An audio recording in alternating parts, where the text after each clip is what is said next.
Hi, everyone, for attending the State of Messaging webinar today. My name's Kaylee Gibbons, and I'll be the moderator for today's session. I just want to kick today off with a few housekeeping items before we get started. First of all, as you'll notice, all lines are muted to prevent any background noise for today's sessions. And because of that, we're going to ask that you enter any questions you have throughout today's presentation in the Q&A box on your control panel.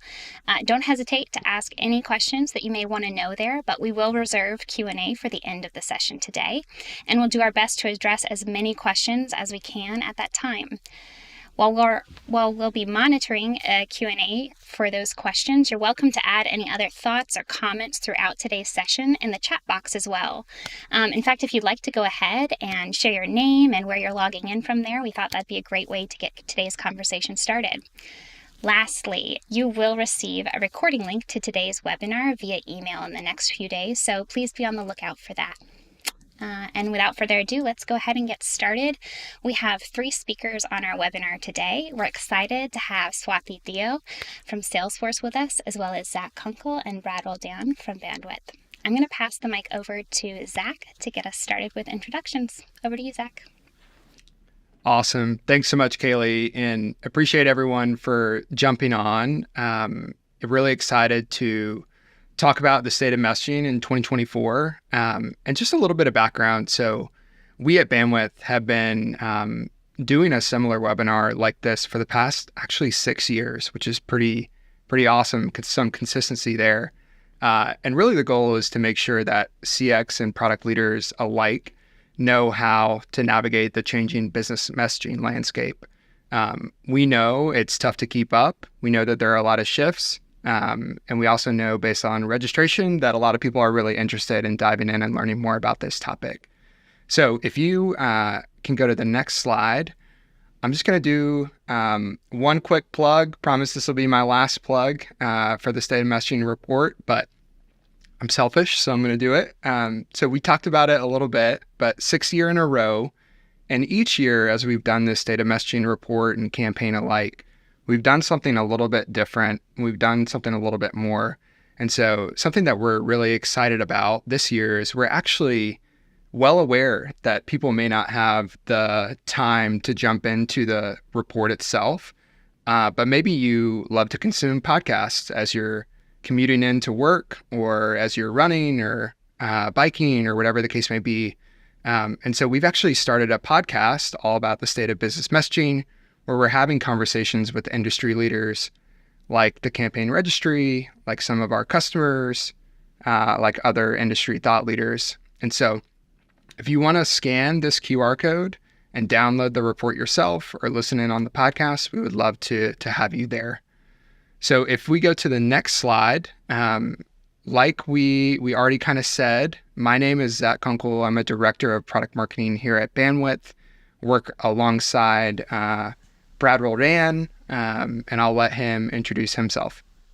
Yeah. Hi. Welcome, everyone. Again, my name's Brad Roldan. I've been at Bandwidth for a long time now, coming on 13 years. And Zach, I love when you talk about state of messaging, 6 years old now. When we started this, it was really meant to be a platform to educate the ecosystem, the industry around, like, how do you operate effectively in this rapidly changing environment? And we never thought it would go longer than a couple of years. And here we are 6 years later, and I'm thrilled. There's so much new stuff to talk about year after year. So thanks for having me. Love it. Swati. Awesome. 13 years. That's a long time. I'm so glad to have you here. And Swati, would love to have you introduce yourself. And as you do that, a lot of people are familiar with Salesforce as a brand, but you obviously hold a specific role within a specific business unit. So maybe also just introduce Service Cloud and what you guys are doing there. Yeah, absolutely. Thanks, Zach. And thanks for having me here. Hi, everyone. I'm Swati Deo, Senior Director of Product Management at Salesforce. I manage Service Cloud's digital channels portfolio, everything from email to messaging for in-app and web, SMS, WhatsApp, Apple, Facebook Messenger, and all of the rich conversational experiences on these channels. If you want to go to the next slide, I can just give a quick intro on Service Cloud. Service Cloud, as you all know, is the number one AI CRM platform for service. Service Cloud brings every customer service and field service needs onto this Einstein One platform, which is all trusted AI and data. This platform also provides a complete 360-degree view of every customer and allows every service organization to kind of scale support across every touch point, boost service teams' productivity, and increase customer satisfaction.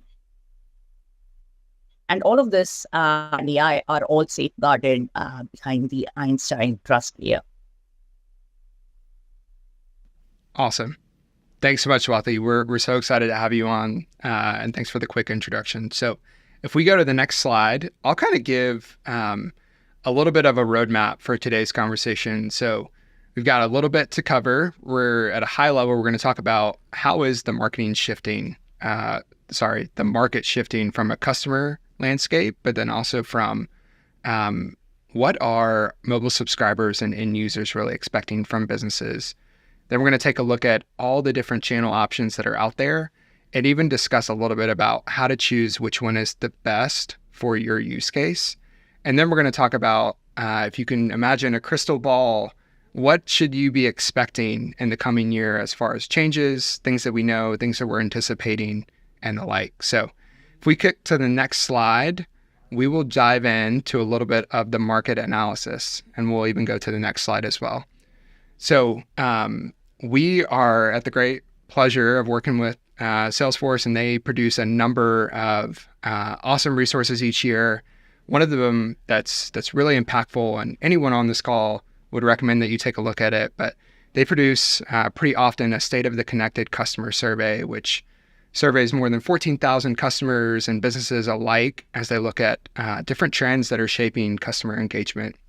And so maybe I'll ask you guys, everyone, to take a step back, take a many steps back, and just ask yourself, what's the number one goal of your company or companies around the world? Obviously, we all want world domination. We want to impact the world. We want to help our customers achieve the mission we're setting out to do. But everyone is thinking about, how do I grow my business? How do I sell the products or services that are within my portfolio? If we can agree on that, the next immediate question has got to be, how am I best going to do that? And so one thing that's pretty profound that I think Salesforce has unearthed is the best way to do that isn't just by building great products and services anymore, whether it's by providing optimal experiences and removing customer frustration so that you make sure your buyers become repeat buyers and that you provide a really great customer experience. So the shift we're seeing is providing a great customer experience is no longer a nice to have, but really a need to have nowadays. So then if we click to the next slide, as leaders on this call, if you can agree, you really want to set out and provide that optimal customer experience. We then have to ask ourselves, how will I do that? What will I do? And so what we're hearing from end customers, mobile subscribers alike is that they're looking to provide a strategy that is omni-channel, and that the digital engagements that they're facilitating should mirror as close to in-person engagements as possible. So if you look at stats like 77% of customers expect to interact with someone immediately, how are you as a business, how are you as a CX leader facilitating that over these digital channels? So CX is paramount. Your CX must be omni-channel. You see all these channel options out there. We are obviously in the presence of a Salesforce leader. And so Swati wanted to give you a question. What is interesting about the consumer preferences that you saw as this survey data came out? Yeah, so I think the State of Connected Customer Report that you've linked out here has some amazing findings and stats, and you've probably covered the key ones. I actually wanted to re-emphasize a couple of more with respect to actually digital channels. So the first one I wanted to talk about was just post-pandemic, the shift to digital channels and specifically messaging is become pretty permanent. So consumers were, as you all know, already using messaging channels for personal communication, and they loved the asynchronous nature of messaging. And the expectation was that the businesses would support the flexibility of being able to communicate on their own time, on the go, 24/7. So that whole asynchronous nature, on the go, 24/7, messages on connected devices, that is what initially attracted consumers to these channels. And on the other hand, businesses obviously wanted to meet customers where they were. And initially, businesses also saw adopting messaging as a great opportunity to deflect calls and reduce costs through chatbots and agents just supporting multiple channels. But reducing cost wasn't the only KPI that improved. Improvements in CSAT were actually a big factor. And if I had to quote one of our customers from Brazil, he jokingly said, "Our telephone never rings. We get someone to test the system every month to make sure it is working because they are all on WhatsApp and they're all very happy." And to summarize what one of the sales leaders there told me is like, Swati, Brazil is all data, AI, and WhatsApp. And our own customer surveys indicate that there is, on an average, 30% increase in CSAT scores for overall service portfolio, which includes digital channels as well. So that's one KPI. The other KPI I feel is effective outreach, whether it is a promotional campaign or a transactional notification. Open rates on SMS, WhatsApp, they're so high that it directly translates to conversions. So that's, I think that's one consumer behavior. And then the other consumer behavior I just want to quickly touch upon is customers are expecting connected experiences that cut across service, marketing, commerce, and honestly, even devices. So as a result, most of the businesses that we talk to, they are now forced to think of building these connected experiences across the customer journey. And even companies like Salesforce, we are reacting to this expectation. So just as a teaser, we are launching unified WhatsApp next month that allows a brand to build marketing journeys, commerce transactions, and service all on one number. And this is behind the scenes. This is all on our data cloud AI platform. And the brand has a complete view of that unified customer profile so that they can actually build these connected experiences. So just wanted to highlight these two amongst everything that's in that report. Love it. It sounds like Salesforce is busy and exciting times ahead. And just want to draw out something that you were talking about. All of these channels that you were talking about, they are the exact reason why we're here. They're happening over business messaging channels. And so as we skip to the next slide, if you're still tracking with me on this journey, we've established CX is important. We've established it's got to be omnichannel. But really, when we think about one of the most critical channels within that mix, it's got to be messaging. And so if you're joining this call, you understand that. Either you're already experiencing it today or you're looking into how can you build upon that foundation. And really what we saw within our own survey to over 1,600 customers and businesses is that people who are looking to build and as they're looking to solve that with their product, whether that be the problem be patient engagement or marketing and sales, or maybe engaging students and teachers, customer support, whatever the case may be, we saw that messaging was the channel that delivered the highest ROI across the board. So comparing that to over-the-top applications and email, and there's probably a lot of good information there that you all could glean as you read into the report.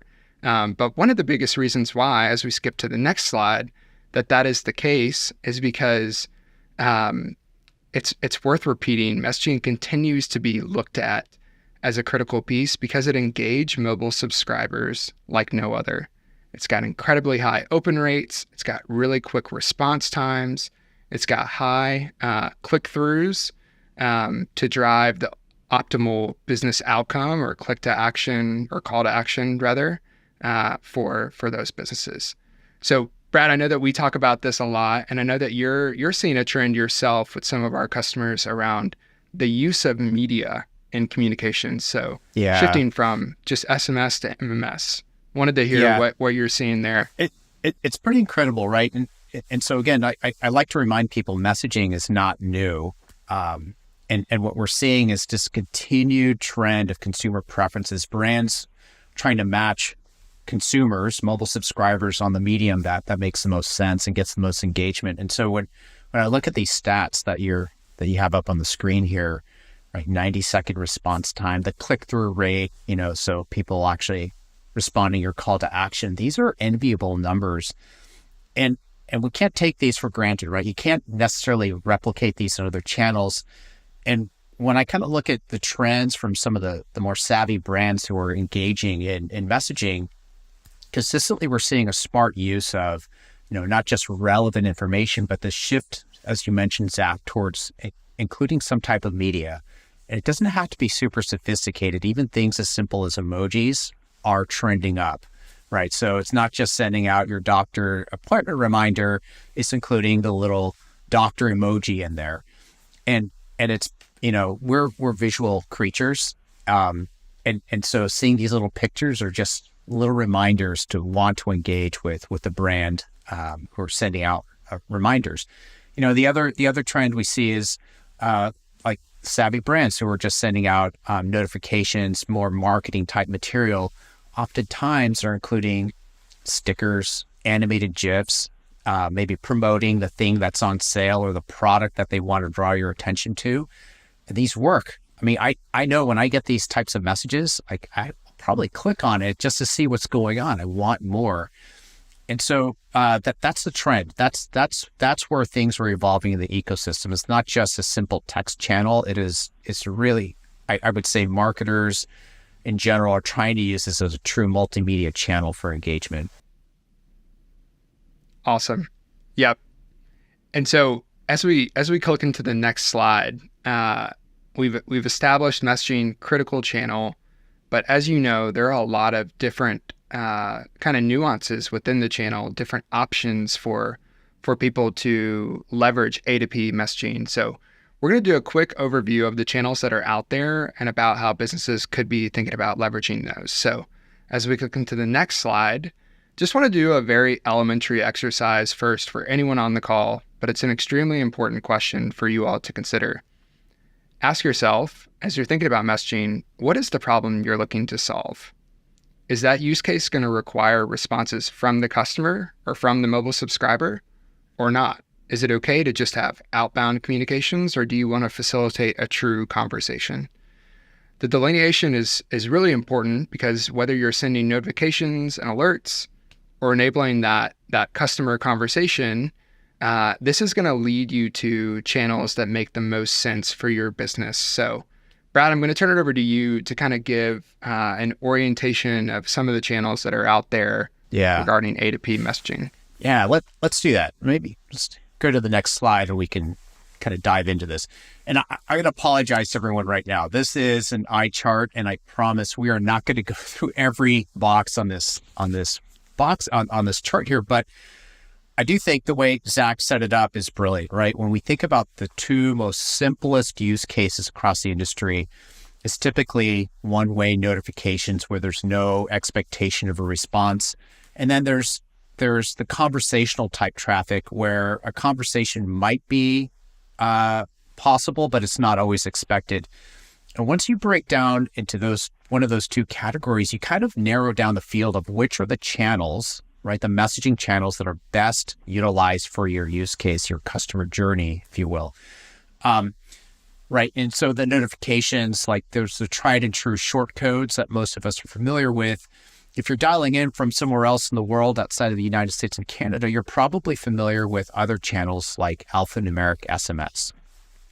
It's not a thing here in North America. So if you're wondering what that is, just think of it as just one-way messages with a very customized sender ID. The rest of us are probably familiar with shortcodes. And then conversational, what's interesting, like when you say, well, I actually want to drive a conversational experience, the portfolio of solutions available to you is actually much broader. And then you're really coming down to the point where like what is the experience that you want to generate? Am I a national brand? Am I a local brand? Do I want to have locality built into this? But without going to the details of each of these channels, like I would say, right, for all of you product experts out there, your customer journey experts who are trying to design the right experience, generally your decisions come into kind of three buckets. So the first one is, right, I already mentioned, like, what's the experience? What is the expected experience that you want to deliver? The next one that you want to think about then is, well, how fast can I get to market? Your time to market. Because what's interesting is depending on the channel that you're picking will actually dictate how fast you can launch, right? And some could take as long as 2 months, like shortcodes. Others can be done in as little as a week if you're prepared, right? And so those are considerations you want to be thinking about. Maybe the last one, and it always comes back to this, right? We wouldn't be doing our jobs if we didn't think about the cost and the ROI, right? And so most of these channels will deliver a very high ROI, return of investment for you, but you have to pick the right channel for the customer experience, right? There's got to be a good match. So you would never want to pick a one-way type channel for a conversational experience. That would be not a great choice. So anyways, there's a big variety of channels. Maybe Swati, I'd love to kind of hear your opinion. When you look at these channels side by side, does anything stand out for you? I think you covered it all. I think this is a great simplification of how businesses can approach their channel strategy and think in terms of notifications and conversations.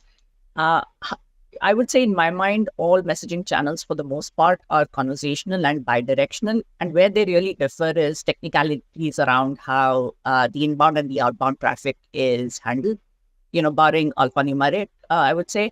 So example, like we offer NDLC, toll-free, and shortcodes, and they are all bidirectional, conversational. So depending on the use case, and you touched upon all of the reasons, the required throughput, cost, regulatory considerations, and so on, customers can choose the right SMS number for their notifications or conversations. And similarly, OTTs, for most OTT ecosystems, I would say notifications or business-initiated messages are kind of supported. Obviously, there are guardrails. WhatsApp templates allow you to send one-way outbound notifications, which can become conversational if a customer chooses to respond to it. So I think as a framework, I think this is a great way to look at it. So yes. Perfect. Yeah. Thanks, Swati. Maybe, as we think about all of these, if, I'm thinking, why don't we do an unscientific poll?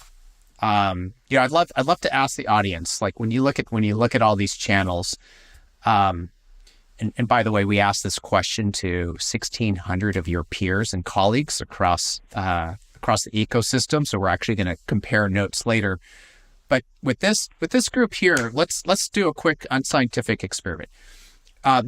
When you think about the investments that you want to make in 2024, right? Where do you want to focus your product experience for messaging, your customer journey, customer experience?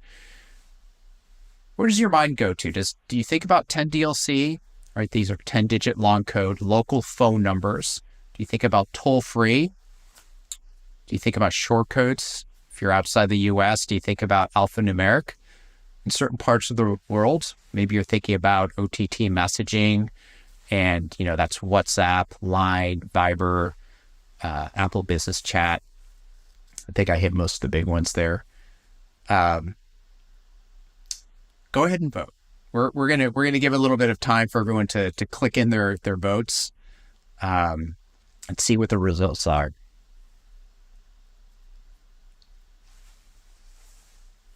All right, there we go.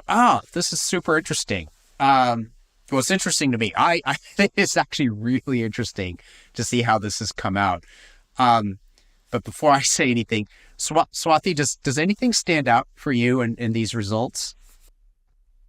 No, and I'm assuming folks on the call are mainly US based. So I think SMS continues to be the dominant channel in the US. So not surprising, 10DLC is definitely the most popular answer here. So I think it was pretty aligned. Yeah. Zach, any standouts for you here? Yeah, I mean, just Swati said it well, but the majority of the spend or the majority of planned investments being in 10DLC compared to that of toll-free and short codes, would be interested to understand, is that because locality is so important? Is that because time to market is really important? But it aligns pretty well with what we saw in the survey ourselves. Yeah. That's super interesting that so what, just for side by side, so everyone kind of take a mental picture of these results, and why don't we see what a larger survey resulted in, if we can pull that up. And interestingly, the order is almost the same, not quite. In a broader survey across North America, what was interesting is the majority of respondents came back and said 10DLC is actually top of mind. Unfortunately, what we can't tell you, because we can't have a two-way dialogue during a survey, it could be because businesses are trying to modernize, right, communications and understand the voice channel is maybe not as effective as it used to be. There's time to market, Zach brought up. There's the simplicity of 10DLC. And so that might be what's driving the interest in 10DLC right now. What maybe more interesting, though, is there is no real second, third place here. What was interesting is that when you look at alphanumeric, toll-free, and short codes, it's generally a tie. And so 10DLC generating the most interest right now across the marketplace, but there is high interest in the other channels, almost an equal amount of interest. It was interesting also is like with our group here, the live webinar, where there's actually a higher interest in OTTs. And what this probably doesn't reflect, is Swati, you called it out, is if we ran this exact same survey in different regions of the world, we probably would expect the order to be flip-flopped, right? We'd probably expect OTTs to be much higher. 10DLC wouldn't even show up as an option because it's not a thing in most countries. So if you want the details behind these, love for you to go and check out the State of Messaging ebook, and you can get more details. But anyways, thank you for participating in our unscientific survey here. But what I love about it is consistently, at least with the audience that we're talking to, 10DLC seems to be high interest to most people here. Why don't we go to the next slide? Move on. All right. Use cases. Zach, I'll hand this over to you. Yeah. So wanted to put this into practice now. So we've talked about number of channels. We've established that customer experience is super important. It's got to be omni-channel. But we wanted to start to get the creative juices flowing and share some examples from Bandwidth's point of view, but then also from Salesforce's point of view about how are people actually putting A2P messaging into practice. So ServiceTitan, we're going to look at a use case from them. They're an awesome customer of ours. If you're not familiar with them, they provide a full portfolio of solutions to residential and commercial contractors so that they can manage and grow their own business, but also communicate with their customers, right? So put that into a real life example. Think about your local plumbing company. They consistently receive phone calls. They're managing technicians out in the field. They're dispatching folks to actually go solve those needs. ServiceTitan provides a platform that can help that local plumbing company do all that, right? So a core part of ServiceTitan's offering is just that, the ability to communicate with customers over messaging. So the use case that I've kind of mapped out on this screen, it starts with top left. It starts with a customer who is calling in.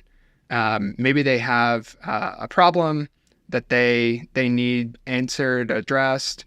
That person, the receptionist or whoever, is going to jot down some notes about what the problem is, where is the address, what day works best for Joe to come out and take a look. And then once that is all done and documented, ServiceTitan actually sends an automated text message afterwards that says when your appointment is scheduled. And so as that date comes nearer, this use case should be very familiar.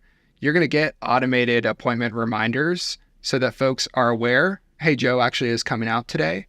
And if that time doesn't work for you, you can reschedule or cancel. And that allows that plumbing company to save time and money because they don't want to dispatch a technician that comes out and you're not actually there or ready to answer the doorbell. That costs them money. That is not a good customer experience for you. So they're making sure that you're aware of that. But also something that's really cool that ServiceTitan is doing, and I've actually experienced this as a end receiver of this value, is they send technician bios and pictures ahead of time so that you can see exactly what Joe looks like, who Joe is, so that maybe you aren't going to be the one answering the door. Maybe it's your wife or your partner or your spouse. And they want to know exactly who it is. So there's some security. There's some actual understanding of who's going to be there. Zach, I love that. Like, I mean, when we think about unique use cases in the messaging ecosystem, this moves way beyond just basic notifications, right? This is not just notifications. This is like building customer trust, to your example. And I love the idea that I can actually see a photo of the technician that's going to come and knock on my door. And it's such a simple thing to do. And yet the return of value in terms of trust with the company I'm doing business with just shoots through the roof for me. So I love this as a unique example of simple things we can all be doing to build trust with our customers. Yeah, exactly. I mean, it's awesome. And having been the benefactor of it, hugely appreciative of people actually sending those along. Last thing I'll point out about ServiceTitan's use cases, say in that plumbing example, maybe you need to have your dog out of the house or something like that. What ServiceTitan does is it facilitates the ability for conversations to happen bidirectionally. It's not just the appointment reminder and there's no conversation that could happen. There might be requests made of you, and then you as the end customer can send questions back. Hey, do I need to have the dog out of the house or not? And so it facilitates that sort of interaction. But just a use case, just an example to get the juices flowing about how SMS and MMS could be used for your business. But Swati, going to turn it over to you. I know that Salesforce is working with a lot of different types of industries and customers. So is Bandwidth, but you've got some great slides to talk about common use cases across different geographies, different channels, different industries. So going to turn it over to you for the next few slides to talk through that.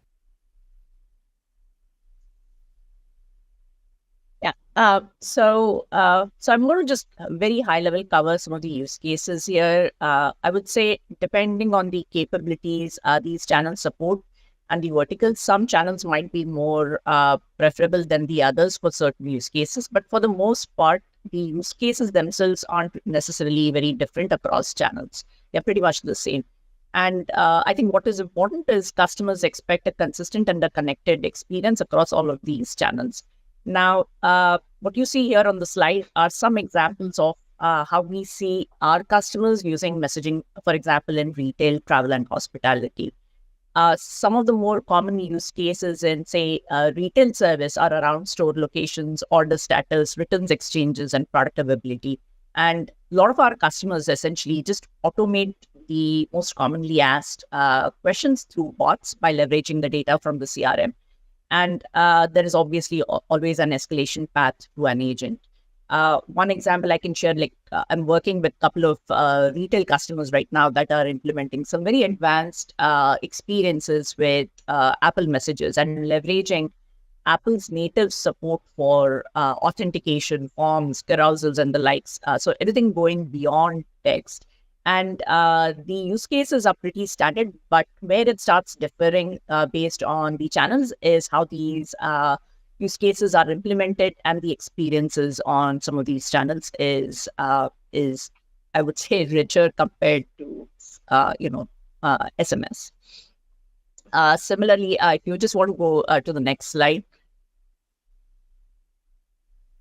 So similarly, we see messaging being used across many other verticals, FinServe, automotive, comms, and media. And this is not a comprehensive list by any means. And I won't even get into all of the details of these use cases. But one thing I wanted to mention here was that geography actually plays an important role.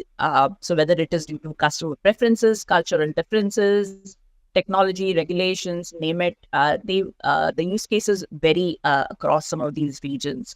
So I spent some time with our sales teams and customers in India and Brazil last year.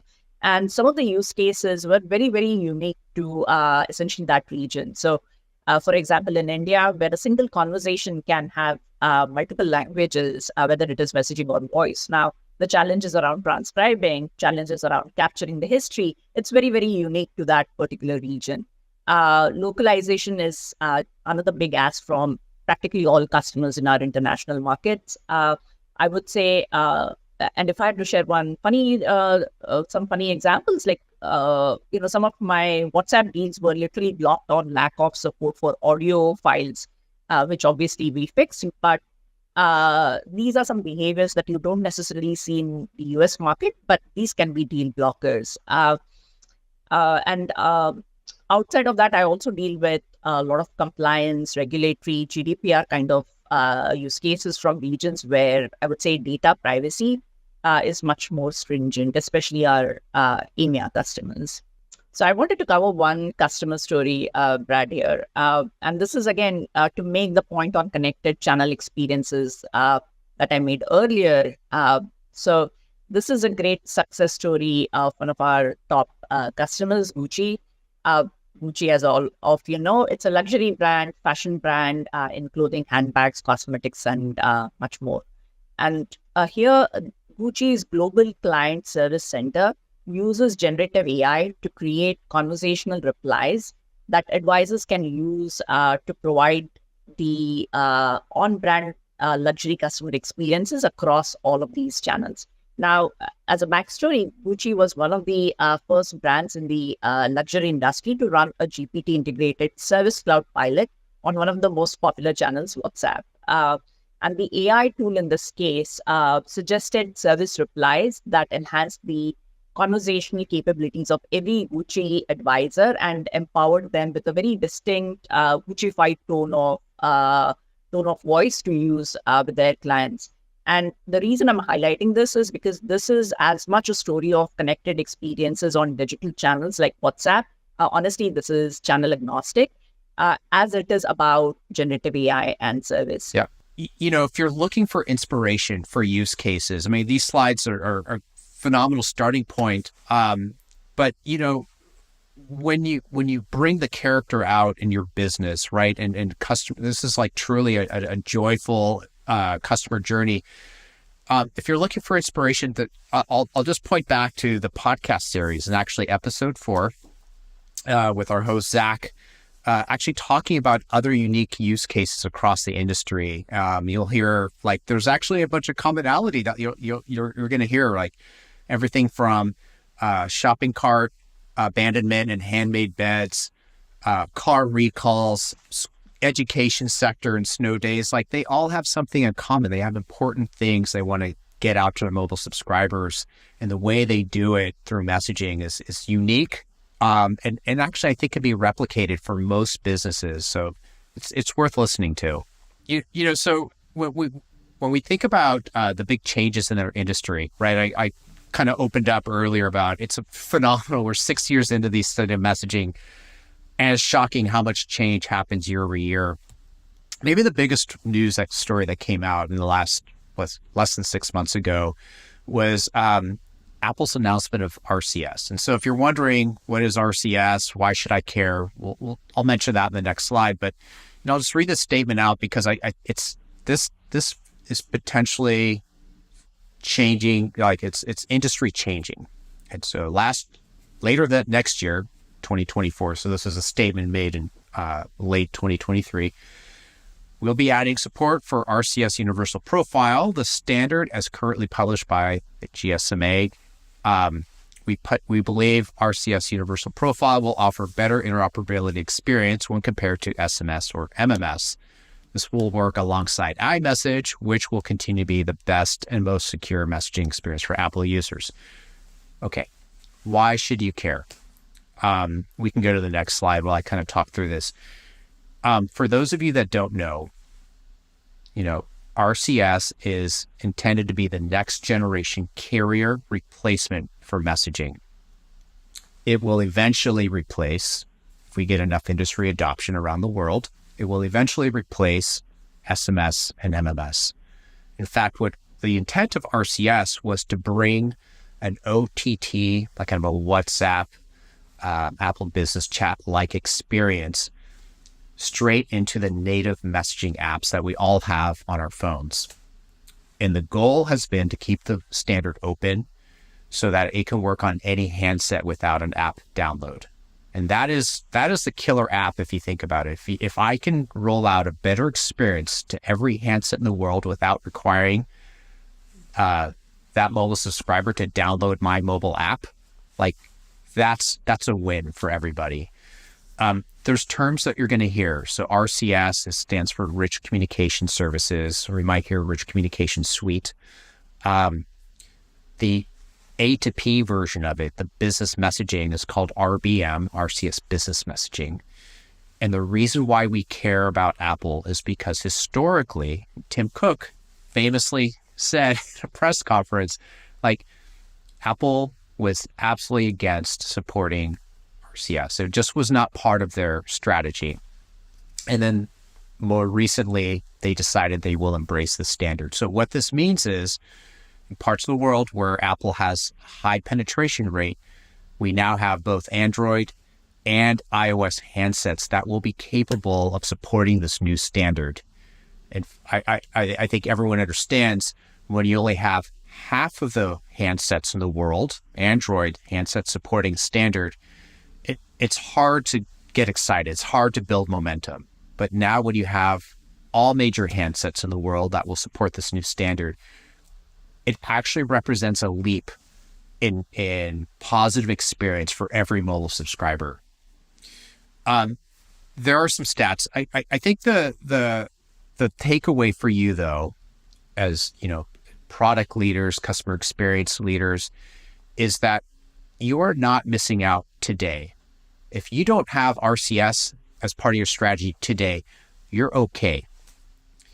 It is something that you need to be thinking about in 2025, right? Maybe 2024 is the year you start thinking about it, making plans, right? 2025, you might dip your toes into it and really start running some market experiments, but it's going to take time. Handset adoption, right? The rate of adoption for a new mobile operating system to take hold within the ecosystem is not overnight. Despite what everyone wants to believe, it actually takes months for a new mobile operating system to roll out, hit every handset, and then for users to start reaping the benefits of those upgrades. And so none of you should feel like this is like, I have to solve it in the next 3 to 6 weeks.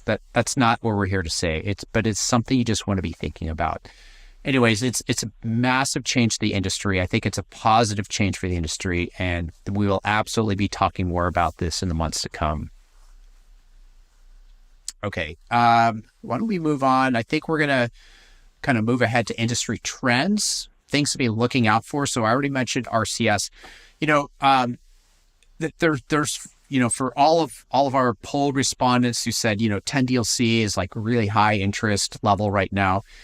There's things that you need to be thinking about right now. This is the 3 to 6 week or 3 to 6 month problem you should be thinking about. Is there are active changes in the industry around toll-free messaging and 10DLC messaging where you can expect increased policy enforcement. So to start a campaign, right, to start your messaging campaign with a short code requires a long process. There's a campaign brief, there's a whole approval process, and then you can start sending messages, and typically it can take weeks to get done. We're starting to see that happen. In fact, we've already seen it happen with toll-free. In 2023, there's a date we got to fix here is actually January 31st, 24 when things change. But in 2023, you could provision a toll-free number, and then you could submit that phone number with your campaign brief for verification, and it would go into an intermediate stage called pending. And during the pending period, or I would call like a probation period, you could actually send some traffic. Well, that actually ended just this past January. And so now with toll-free phone numbers, you have to submit your campaign. You have to get full verification on that toll-free number before you can send traffic. So just like short codes, it's very binary. Just because you got the number doesn't mean you can start sending traffic. 10DLC is starting to move in that same direction. And so while you might enjoy a little bit of a grace period, the industry is rapidly bringing everything into alignment. And so what you experience with short codes, what you experience with toll-free, you will start to see the exact same experience, if you haven't already, with 10DLC, to the point where you must pre-register your campaigns, get everything approved before you can send traffic. For those of you that are knee-deep in 10DLC already, there's you may have noticed it's a maturing channel, and it's actually kind of hard to switch providers when maybe your current provider is not meeting your needs and you need a better or different partner. The industry recognizes that campaigns are difficult to move across providers. And so there is industry effort to make campaign migrations easier, right? And so for those of you that might be frustrated, like, oh my gosh, I got thousands of campaigns that I've registered and there's a real material cost associated with that. It's actually expensive for me to go to a new provider because I have to re-register and re-incur all those fees. The industry is working to kind of ease that path for all of us and make 10DLC much more portable across providers. So that's something to look out for. I think it's good news.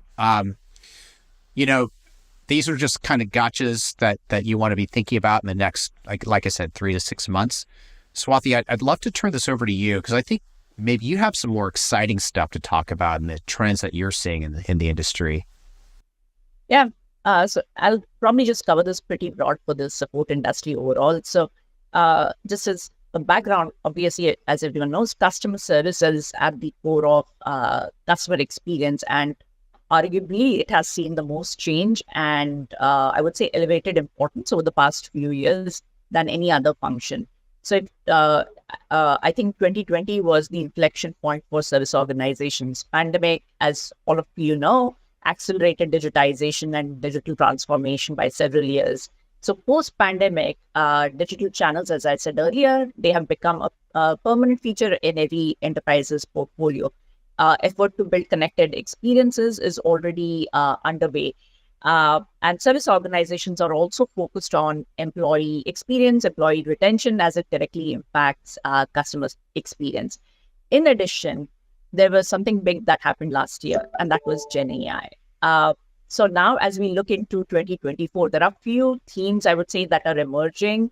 The first one, I would say service organizations are taking a closer look at their channel strategies, making sure they meet customers where they are. What that means is telephony, email, they'll all continue to be a key part of the channel mix, but digital channels, everything from self-service customer portals, mobile apps, social media, VRA, and especially messaging will continue to grow in 2024. The second insight we are getting from our own surveys is service organizations are also pivoting from cost cutting to revenue generation. So and this is not new. We've been talking about this for a few years now. But the real reason that this will start playing out in 2024 is, again, Gen AI. As more simple service use cases are automated with Gen AI, the service teams will have more time to engage with customers in more meaningful ways, in higher value ways, and they could become the human face for brands' pre-purchase, purchase, and post-purchase experiences, making true connected experiences an actual reality. And the Gucci example that I shared earlier is an example of how service organizations that strive for excellent customer satisfaction might actually start pivoting to up-leveling upskilling of service professionals and pursuing more revenue generation opportunities.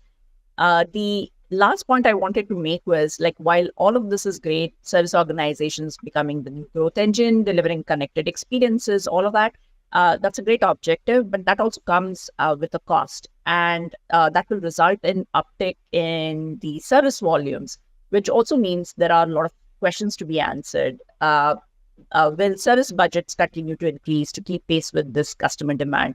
Or how soon will Gen AI actually result in productivity gains for organizations?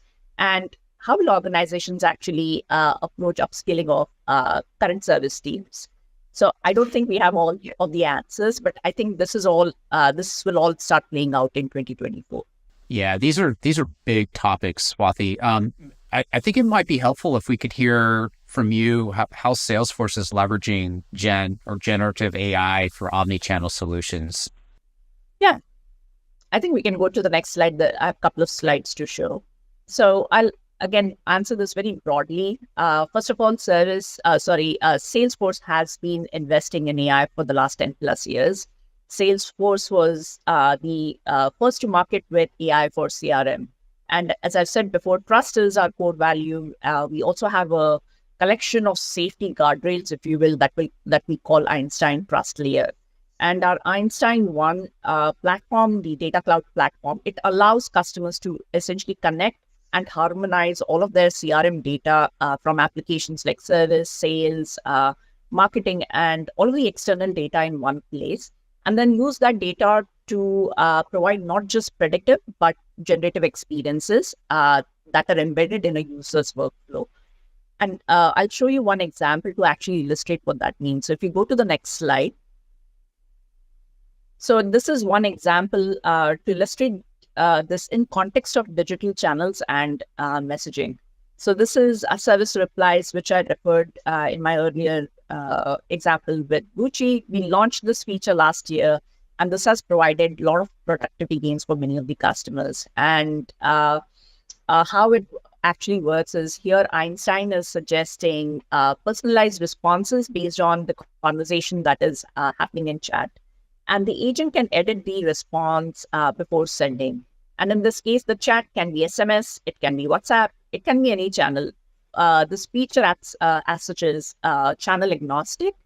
And if I had to summarize all of this, it is really messaging is becoming the playground for everything AI. And these generative experiences are embedded in the agent's workflow. So depending on who the persona is, they are embedded very much in the workflow. And then there is always a human in the loop, given Gen AI is just so new. And then these experiences are also all grounded in companies' own trusted data. So those are the 4 or 5 call-outs, I would say, in terms of summarizing this experience. And there is one more slide. I know we are close to upon time. So I just wanted to leave you with this slide here. And this is really just to say service is one of the most compelling use cases for generative AI. And this has the potential to completely revolutionize how companies interact with their customers. So what you just saw was one example. Service replies is just one example or one of the many experiences that we are launching using Gen AI that will increase the productivity of agents, mobile workers, and supervisors. And there are other capabilities like conversation summary that we went live with, which kind of summarizes the entire conversation for an agent in any chat, increasing, again, the productivity of an agent. The last thing I just wanted to quickly mention before I hand it over back to you is co-pilots. And co-pilots for agents, supervisor, mobile workers, and even end customers, they are coming soon. And these co-pilots will be running on messaging channels or a messaging medium. In some simple words, think of this as bots 2.0 with Gen AI. And I feel messaging will continue to be the primary medium for delivering these Gen AI innovations in the future as well. Back. All right. Thanks so much, Swati, and appreciate all the insights that we got to share over this session. We now have myself, Zach Kunkel, and Brad Roldan here for Q&A. And Brad, hoping you can hear me. Blink Loud and clear. twice if you can. Okay, good. Awesome. So I know that we've gotten a few questions already right now. But as we continue on, folks, if you do have questions, feel free to send them over whatever platform you're watching on right now. Also, I believe you might be able to see there is a QR code, or if there isn't right now, there should be in a little bit that you'll be able to scan to actually get access to Bandwidth State of Messaging 2024 report. So a lot of what we just spoke about with Swati is there. It's data rich, it's robust. It's we've heard from a lot of our customers that it's super helpful. So I'll dive in. Brad, we've got a question, and I'm happy to take this one. So question goes, just to summarize it quickly, do you or do we have any tools or suggested resources to facilitate the verification of toll-free numbers? So just to give some context again, Brad kind of talked about how there's been an evolution of the toll-free messaging channel that's happened recently, right? So if you flash back a few years ago, toll-free verification, it wasn't a need. It was just you could verify your toll-free numbers and you would get better throughput. You would get quicker responses if there were false positive blocks. But over the years, that has changed. And then with that, what we at Bandwidth have tried to do, because it is now a need to actually verify your toll-free numbers, we've tried to facilitate the automation of verifying those toll-free numbers through APIs. So for all of our customers, you have access to our toll-free verification API that, again, automates that process to actually get toll-free numbers, get the right KYC requirements from your customers in place so that you and your customers alike can start sending quickly. So addition to that, the API piece, we also have internal resources. We've got a full team dedicated to campaign compliance. That is always happy to answer questions for you. Brad, anything you want to add to that, or? No, I mean, when you think about the partner that you pick for your messaging solutions, if you're operating at 1 or 2 phone numbers per year and 1 or 2 campaigns per year, scale is probably not your number one concern. You're probably more concerned about, well, how do I just reach my audience? How do I get my content out? But when you are dealing with thousands of campaigns and thousands of phone numbers, millions of mobile subscribers that you want to engage with, tools that allow you to scale become really, really important. And so, the toll-free verification APIs, it's one small tool that enables businesses to scale with bandwidth. But I want to emphasize it's just one tool. You've got many tools available to you on your path to success with messaging at scale. It's a good add. So this is a really fun one. And Brad, I'm gonna let you take this. So you have tons of conversations with customers and folks who are exploring bandwidth alike. What sticks out in those conversations, and what distinguishes the winning best practices as far as texting goes within the industry typically? Like what do you see from those customers who really stand above and beyond? Yeah, that's a really insightful question. So thank you for bringing that one up. So no 2 campaigns are the same for the most part, but when we look at some of the most successful companies who are engaging or companies who have the most success with messaging as part of their strategy, there's a few things that start to stand out. Number one is, like, and in fact, the 3 things that come to mind quickly are like trust, relevancy of the message, and then engagement. And so if I were to kind of go through those, when I think about trust and the companies that are doing this right, in every single case, the mobile subscriber is expecting a text message. Expectations have been set at some point during the customer journey. That typically starts with an opt-in, whether it's at a point of sale terminal or on a website, through your shopping cart experience, whatever the case may be. Make sure you're setting expectations, and that's where trust starts. And then that actually leads into the next one that I think about is super relevant, which is relevancy. And you'd be surprised how many people get this wrong. And so just because you start to earn the trust doesn't mean you can just start sending any old messages, right? It's almost like a contract. You said, hey, give me your phone number, I'm going to send you marketing updates, or I'm going to send you shipping updates. Great. So my expectations have been set. I'm trusting you to send the right thing to me. But if you start sending me something I wasn't expecting, right, it's no longer relevant. And so that's Hmm. number one, where trust gets broken. This is where we get back to relevancy. Are we sending the thing that we said we were going to? So if I'm expecting receipts, please only send me receipts. Um, here's something to think about. It's we all believe, as businesses, we all believe our messages are super important to get out. But the most successful businesses are thinking about, do my mobile subscribers, do my customers believe this is the most important thing that they should be reading, right? We are asking our mobile subscribers to take time out to look at the most important inbox they have, their SMS messages, and spend time engaging with content.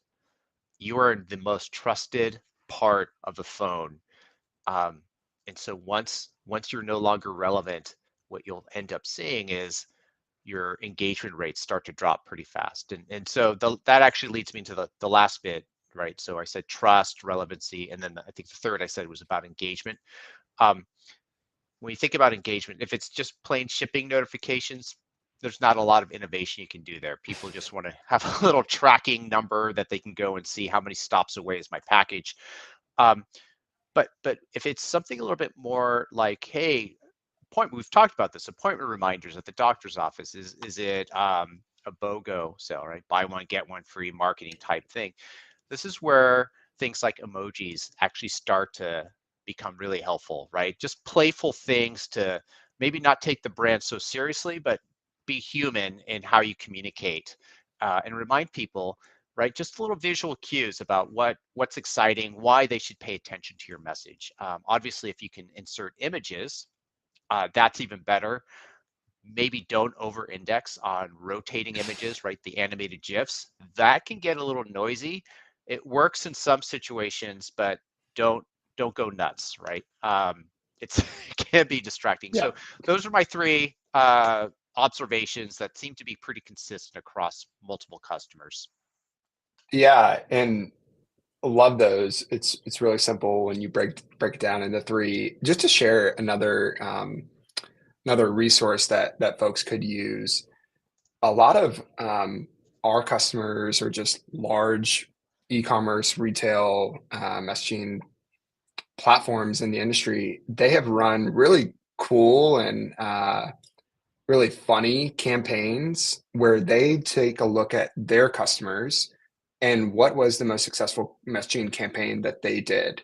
And they break that down and share those insights. So Yapo in specific, I just got the chance to talk with Gabe a few weeks ago, one of their product leaders, and he shared how they're doing this campaign. Essentially, it's like messages that don't suck, right?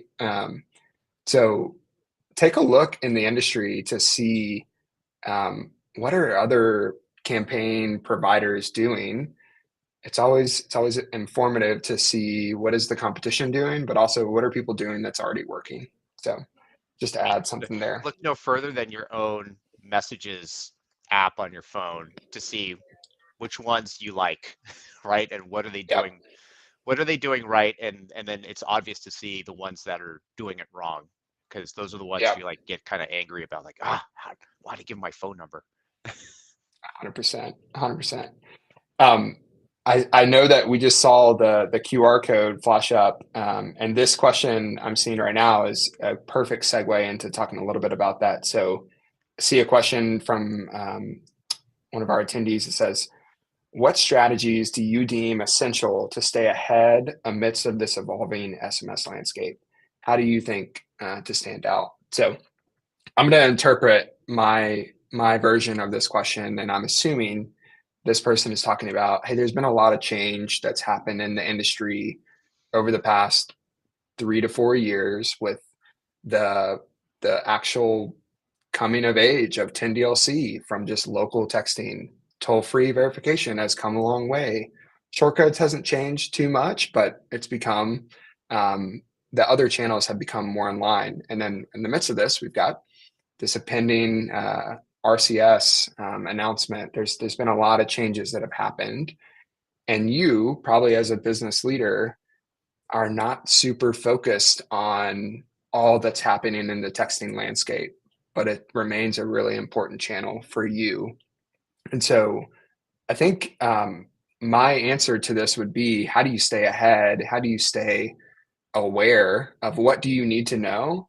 I think it really revolves around having an important partner, having a partner that can help you kind of navigate the ecosystem, someone that is their job is to stay in the know on all the changes that are happening and make you aware of certain changes that might happen in a few months or things we're looking to potentially happen. And so um, Mike, I think you're on the back end. If you could kind of flash back up the podcast. So something that Bandwidth's done recently is we've started to have really open conversations with leaders in the industry, folks from uh, TCR, the campaign registry. We've had conversations with customers. We've had conversations with just other industry experts around topics like the changing regulatory and requirement ecosystem. We've had changes talking about the 10DLC landscape in general, talking about their customer use case. All of these, I think, are good content ways for you to take these changes in bite-sized pieces of content.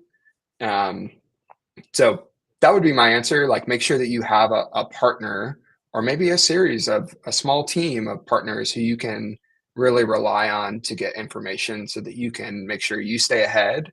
But ultimately, you want to focus on your business and selling your product and application to your customers. So don't make it your full-time job. Make sure that someone has it to be their full-time job to help you.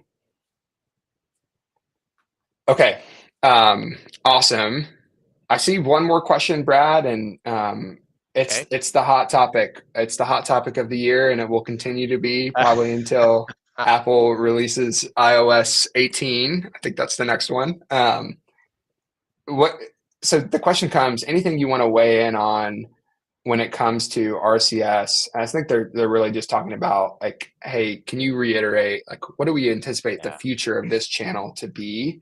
Um, and I'm assuming question behind the question is they're asking, when do I need to think about this? How should I Yeah. be approaching it?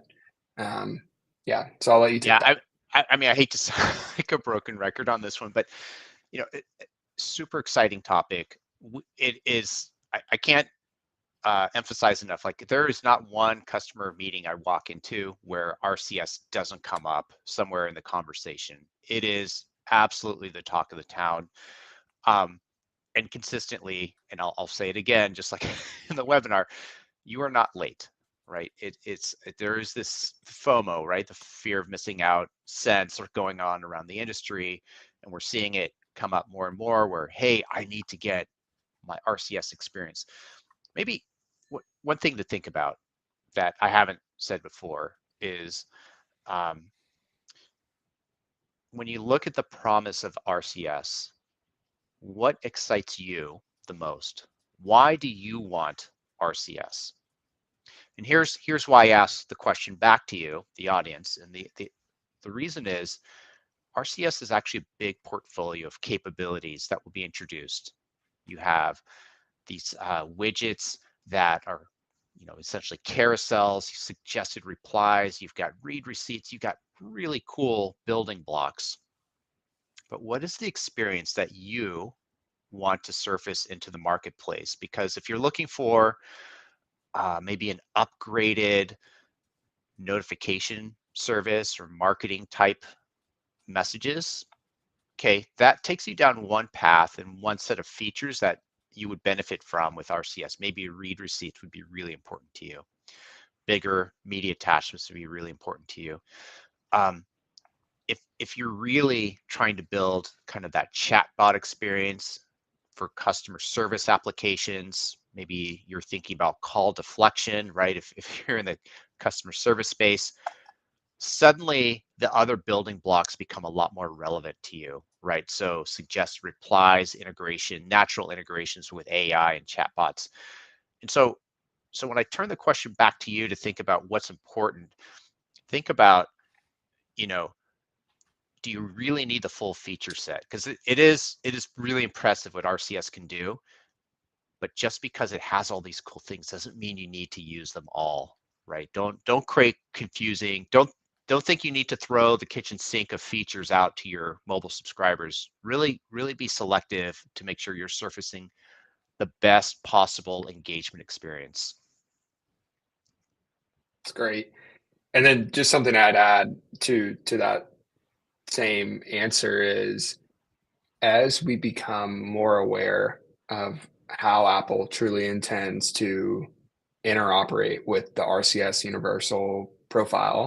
unified profile, sorry.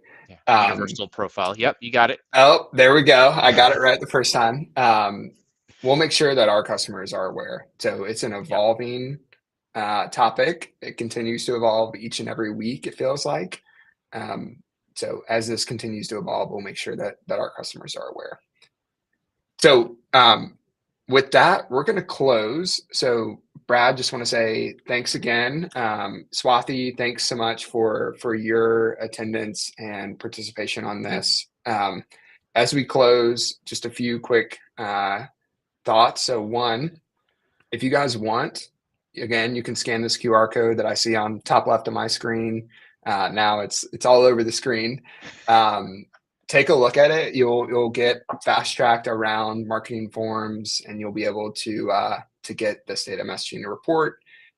Also, we've got a really exciting kind of first time thing for bandwidth that we're doing. We're calling it the Texties, and it's our way to nominate customers that are doing excellent and innovative things in text messaging, whether it's marketing campaigns, whether it's just better engaging patients in the healthcare space or anything. It's a really cool way for our customers, our employees, to nominate people who are doing really innovative things. Want to share that, so that if you want to nominate yourself or anyone in the space, feel free to do that. But also, if you want to attend and just hear and be inspired, maybe you can take away a nugget to apply to your own business. We're going to have more information on when that Texties award ceremony is going to be happening. And then last but not least, we just appreciate your time. We know that your time is very valuable. So thanks for spending some time with us today. So Brad, thanks so much.